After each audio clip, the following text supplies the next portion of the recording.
महाराष्ट्र राज्य आज थेट विदेशी गुंतवणुकीच्या बाबतीत पहिल्या क्रमांकाचं राज्य ठरलं. जागतिक गुंतवणूक परिषदेत गेल्या वर्षी 1,37,000 कोटी रुपयांचे करार झाले. त्यातील 80% करारांची पूर्ततेच्या दिशेनं वाटचाल सुरू आहे. सरकारच्या गुंतवणूक स्नेही धोरणांचा हा परिणाम आहे, असं मुख्यमंत्री एकनाथ शिंदे म्हणाले. ते यवतमाळ इथं कार्यकर्ता मेळाव्यात बोलत होते. काम 150 वर्षाचं 10 वर्षात केलंय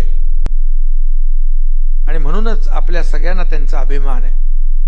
मी जेव्हा वर्ल्ड इकॉनॉमिक फोरम मध्ये स्वित्झर्लंडला दावोस मध्ये जेव्हा कॉन्फरन्स होती, पूर्ण जगभरातले लोक तिकडे येतात आणि आपल्या महाराष्ट्रासाठी देखील उद्योग आणण्यासाठी आम्ही प्रयत्न केला. आपल्याला मला सांगायला अभिमान वाटतो की पहिल्या वेळेस गेल्या वर्षी गेलो त्याही वेळेस जगभरातले लोक मला भेटले आणि त्यांनी सांगितलं, मोदीजी आणि तुमचं जे काय केंद्र आणि राज्य सरकारचं कसं नातं आहे.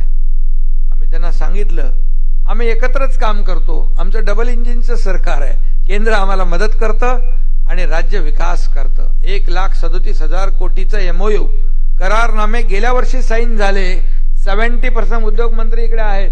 70 to 80% एक्झिक्युशन सुरू आहे. फक्त कागदावर करारनामे राहिले नाहीत. यावेळेस आम्ही गेलो. कोरोनाच्या काळात जगभरातील अर्थव्यवस्था कोलमडून पडल्या, मात्र भारताची अर्थव्यवस्था वेगानं झेपावली. आज आपला देश 11व्या क्रमांकावरून 5व्या क्रमांकावर गेलाय. मोदीजींच्या नेतृत्वात भविष्यात आपण 3ऱ्या क्रमांकावर जाणार आहोत.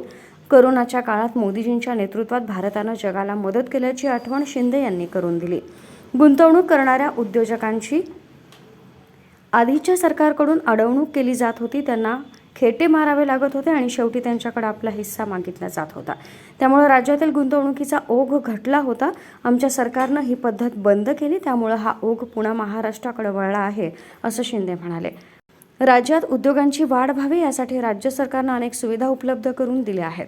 पायाभूत सुविधांची कामं मोठ्या प्रमाणावर सुरू आहेत. राज्यातील कनेक्टिव्हिटी वाढली आहे. राज्यात कुशल मनुष्यबळाची मुबलक उपलब्धता आहे.